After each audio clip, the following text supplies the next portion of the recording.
And we're coming to you live for the Built for Tough studio. Boomer Esiason, Greg Giannotti. It's Boomer and Gio on the Fan, simulcast across the country on CBS Sports Network and wherever you are in the free Odyssey app. Good Tuesday morning. We are back. This is the new year for us.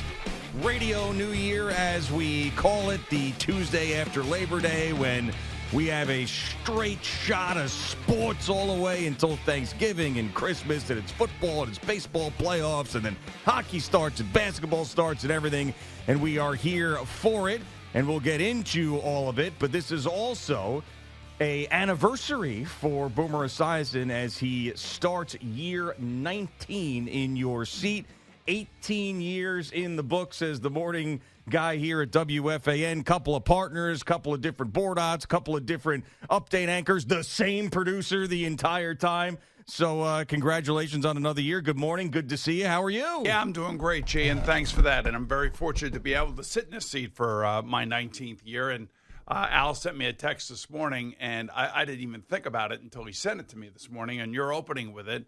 I think you have to at this point, for God's sakes. The point being is that I love this seat, I love this job, and I love working around the world of sports and pop culture and all the different things that we talk about here, and we get into all these interesting discussions. But the thing is I think Al wanted me to give him a gift or something. Oh, really?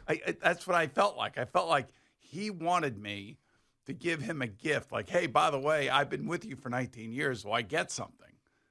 That's how I wrote in the text, can I get something? No, he didn't write that in the text. I just inferred in the text. Inferred. And he said, pretty cool, right? Like, I'm going to give him a gift or something. I swear to God, Al, maybe I will later on, but I totally didn't even think about it. I really, I come did not. on. No, there was no me thinking a gift. I was saying pretty cool that you're starting 19 years hosting. That's a very big deal. With you. Yeah. With you. Yeah, being behind the scenes is easy, but staying on the air for 19 years. Yeah, it's pretty good. It's pretty. No, but I didn't even think about that. I have my Green Bay Packer Bart Starr jersey. Yeah, I know. On this I did morning. not want to talk about that. I mean, I have to, on my vacation, see Micah Parsons get traded to the Packers. Right. Then my first day back, see a freaking Packers jersey. What are you trying to do to me? You know what? First of all, I love the jersey. I also have a Joe Namath one that I'll wear later on this week. But it is football week, and Mitchell and Ness made these jerseys back in the late 90s, I think. Yeah. And I remember I had every single one that they made of all the great legendary players. I don't know whatever happened to them all. I know I have this one and I have Joe Namath's, but I don't have Fran Tarkenton's, George Foreman's. Well, no, I had Chuck Foreman. Chuck Foreman. So I have Chuck Foreman 44 white Vikings Mitchell and Ness throwback, with the long sleeves, and, it looks like a dress because it's so long. But, yeah, those things are awesome. These are the greatest material they ever used. I don't know whatever happened to them, but these are the greatest throwback jerseys ever. And I'm not wearing this because Micah Parsons. I'm just wearing it because it's NFL football. It's right here. We got a taste of all of it a little bit this weekend with all the college football stuff. But, man, I'm jacked. I think there are some teams that are on the upswing, some teams that are on the downswing, some teams like the Packers that now are going officially all in for what they did. And, by the way, I'm really happy for Micah Parsons. Why? Because in 1987, we went on a player strike. And part of the reason we went on a player strike is so players could have their say in where they play and how much money they make and how much guaranteed money they can get. And I know it got ugly with Micah and Jerry Jones down there, but the moment that Micah came out publicly and said, I want to trade, then Jerry Jones has no choice. You either have to overpay him to keep him happy, or you have to trade him and move on and try to keep your locker room happy and try to keep your locker room together. So Micah got what he wanted. He got a huge deal from the Green Bay Packers. Was the compensation going back? People will say that it's probably not great because the Packers probably will have a good team, and these draft choices are going to be in the high 20s, maybe even in 30s. So all I can tell you is draft capital is worth a lot. But then again, you have to remember the Packers had to pay $188 million for that 4-year extension. And the thing about it is, it's an extension. So he will be with the Packers, assuming that everything goes right, for 5 years.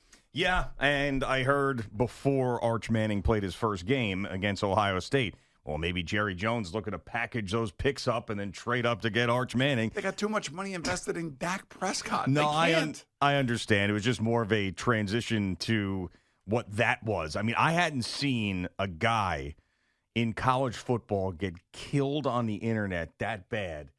I can't even tell you how. And I understand why. It was all the hype and everything else. And it wasn't just the fact that they couldn't score any points and his numbers looked bad. He just looked bad, like mechanically. It just was. He was nervous. I mean, it was just really. He's a human being. He was nervous. I wouldn't be surprised if Texas is in the national championship game 4 months from now. Really? You're still all in, huh? 100%. The pass protection was tremendous, by the way, except for the last play of the game where the right tackle made a mistake.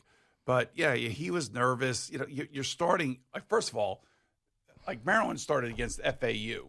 I mean, who did Rutgers play? Ohio or something? Not Ohio State, but Ohio. Well, the Bobcats, Ohio University. Right. So, but the point being is that this was a big game on a big stage early in the season, and we usually don't see this. We see about a handful of these games, and of course, it's all built around Arch Manning and the last name.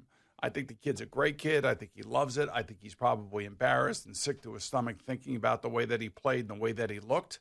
And I think that he'll get better as the season goes on. I'm not at all worried about it. I mean, people overreacting to everything these days, and that's one of the things that I think people should just relax and let's see where they are 4 months from now. And I think they have a really good team, and I think that he missed some open guys, and he'll play better, and he'll learn from this experience like most of the young quarterbacks. Yeah, you're talking about teams opening with cupcakes. How about Florida playing LIU?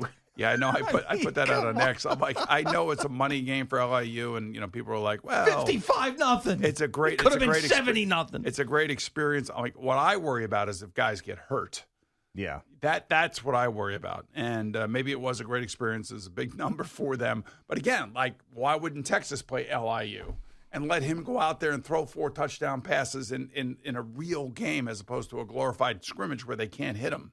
Yeah, I mean, I also think that when you get down, I know there's much more teams that are making the college football playoff now than ever before, but there's still, that strength of schedule thing, and when it gets down to it, and the committees and the discussions and everything else. So there's a lot of coaches who don't want those cupcake games on their schedule when it comes down to, if they're making the playoff or not. But yeah, I mean, it was almost as if the entire college football or sports fan world was rooting for Arch Manning to fail the way that they piled on top of him. You see Texas's next 3 games. He's going to throw for like 25 touchdowds. They're playing all the cupcakes then. San Jose State, UTEP, and Sam Houston State. Yeah, I mean, so he'll get his feet back underneath him. He'll relax, and he'll be fine. They have a really good team, and they'll be in the playoff for sure. And I wouldn't be surprised if he makes it to the championship, and maybe it will be against Ohio State. Yeah, that would be first and last. That would be great. Yeah, what a story arc that would be for the young man. Great, huh? Yes, yeah. Starts out there. You can see the Disney movie already,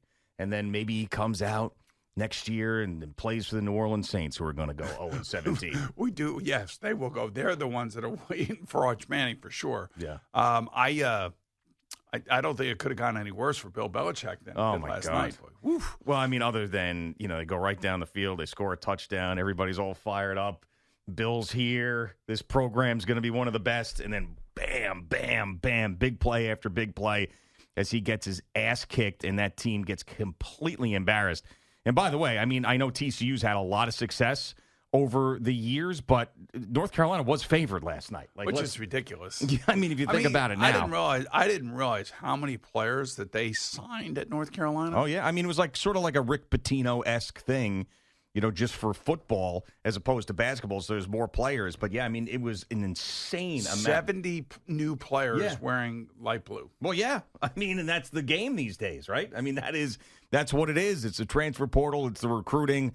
And this was a humbling experience. And, I'm sure all the brass there that dealt with some of the Jordan Hudson stuff and everything else that was going on was hoping for this day for them to come out and play well, and then all of that would evaporate, and now it's sort of just as like, does he have any idea what he's doing is probably a conversation that they have. I mean, because we know that he's one of the great coaches of all time, if not the greatest coach of all time, but, I mean, he looked overwhelmed, and his team looked horrible last night. Just remember that college football is a completely different game, and TCU's been running that offense the way that they've been running it for I don't know how long the coach has been there, but I mean, they're a seasoned team. They're not going to be, I don't think they'll make the playoffs, but they do things that, I would think that Bill Belichick hasn't seen before.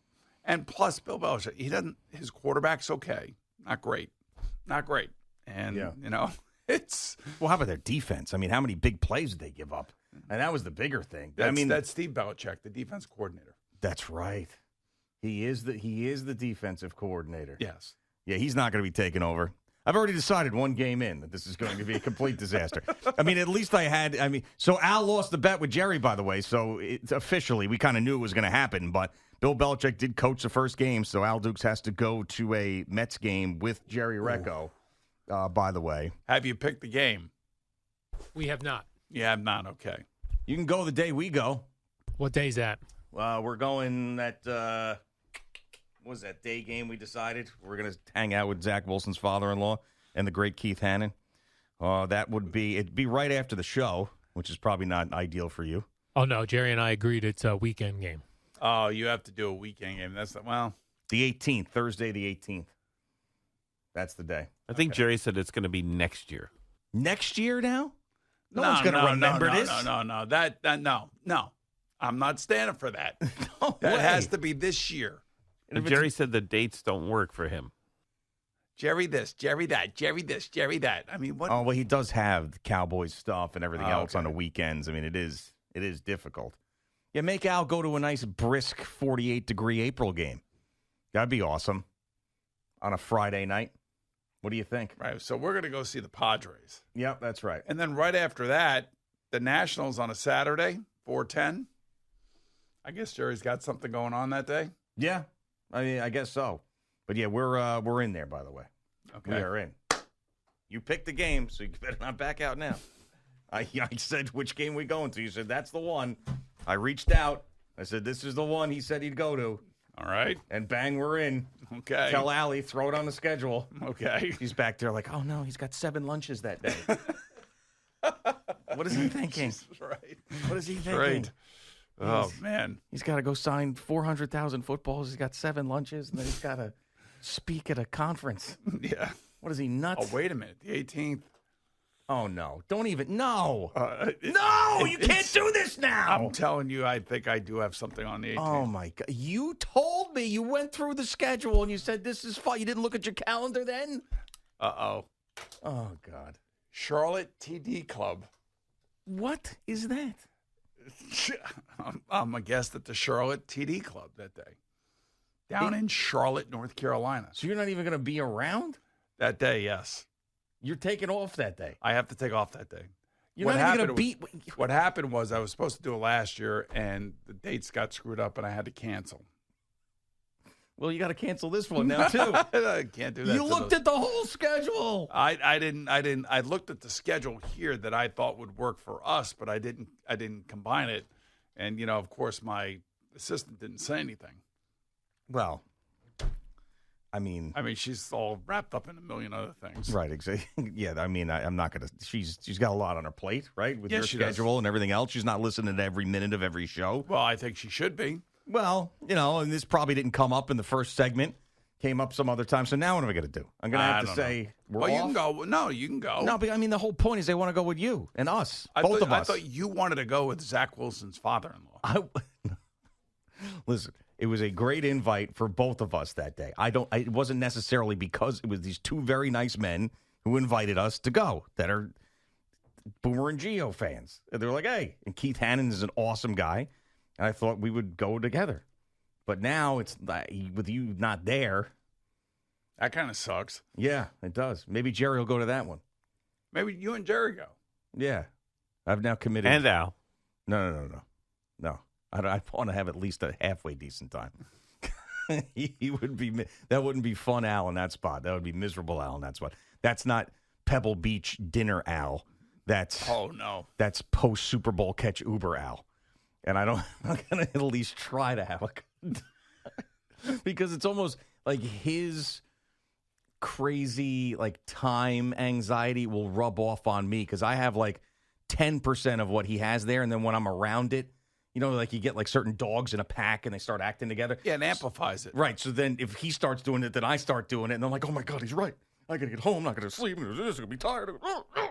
That was like going to games with Al and Craig.